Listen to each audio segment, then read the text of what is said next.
Okay, good morning, ladies and gentlemen.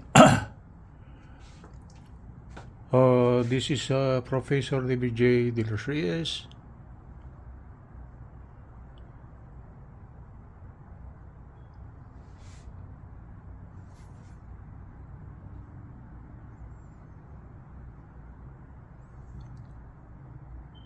So, these are my assembled kits and electronics. That's display number 1. That will be display number 2. And this is the third display. And this will now be the one what I would like to discuss. And here we got an amplifier. Okay. And this is the one I installed last night. I got a Walkman. You know what a Walkman is. Walkman is just a player that could play cassette tape. And if we switch to the receiver mode, it could take AM and FM receiver. That will be the one I will be showing this morning.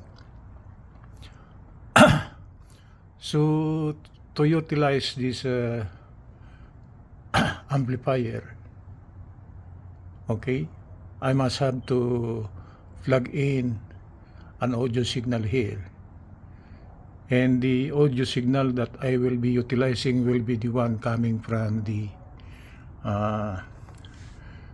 Walkman. It could either be tape, or if we set it to the receiver mode, it could be an AM or FM. The good thing about this one is that we need a reliable power supply for this Walkman here. This is the plug for the power supply. The specification of this one is actually 6 volts. So what I did is that I installed a 6 volt regulator, okay, in which the input is actually 12 volts. The output will be 6 volts. Okay, so the terminal of that 6 volt here is actually here. And I installed a big electrolytic capacitor across the output terminal of that 6 volt regulator. Because if we are using this one, using the cassette tape, it needs a little power. So this big electrolytic capacitor, which is connected across the voltage output of this 6 volt regulator, will try to energize this cassette player here when it works as a cassette player. Okay, I will show you the connection of this one. The input of this one, it goes up, that white thing there, it goes up there, and you see that adapter over there. That's an adapter in which the voltage output is actually 12 volts. So that outlet is live. So I plug it in. There will be an output voltage of that adapter. Okay, it goes down. It goes down with the white wire. So actually that 12 volt is inputted at terminal number 1. That's 12 volts. The middle terminal of the L7806 is actually the ground. And the third terminal is actually the voltage output. The plus. The one that goes to this red thing here. And the middle thing goes with this black thing here. Okay? So to place an indicator that there is a voltage coming out from this, I place an LED here. This LED here indicates that the voltage output 6 volts is ready to be used. Okay. This is 6 volts here. In parallel is a big electrolytic capacitor to help this cassette player just in case we are using it as a cassette player. Okay, that's it. For the what's this amplifier, I have discussed that one already the other day.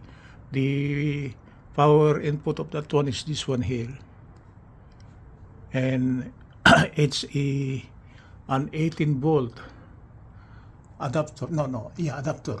This is the 18 volt adapter, the power supply of this amplifier here. It goes down here. I don't need to change that 18 volt because the requirement of this one is around 18 volts. And as indicated by the LED right now, the voltage input is 18 volts. And as you can see it, the amplifier is lighted up. So actually we are ready to use this one.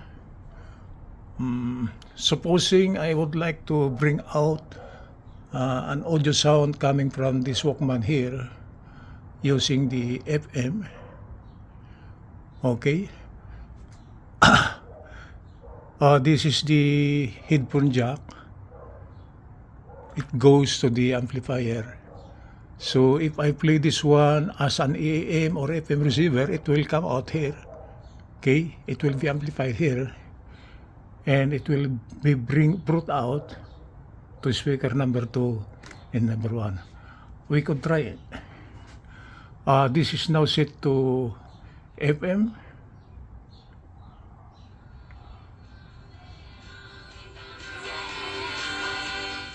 It works. One more thing. It works. Right? And if I will try to use this one as a tape, okay, I will switch this one to the tape mode. Tape mode. I will try to increase the volume. Then I will try to press play.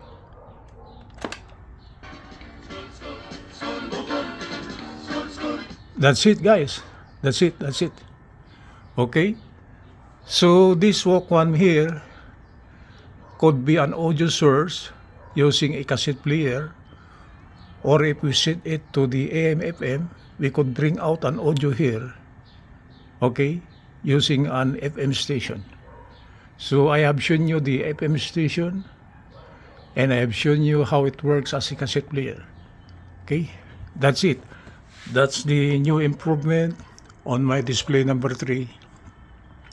So this display number 3 comprises of an amplifier, an audio source, which is a Walkman, in which the audio source could be a cassette player, or if we switch it to the FM mode, we could bring out an FM station. And it will be amplified here. It will be brought out to speakers number 2 and number 1. Okay, so display number 3 is actually versatile. While you are here at the gazebo, you can play this one and you hear good music. Okay, good afternoon or good morning from Los Angeles. This is Professor David J. Del Rey.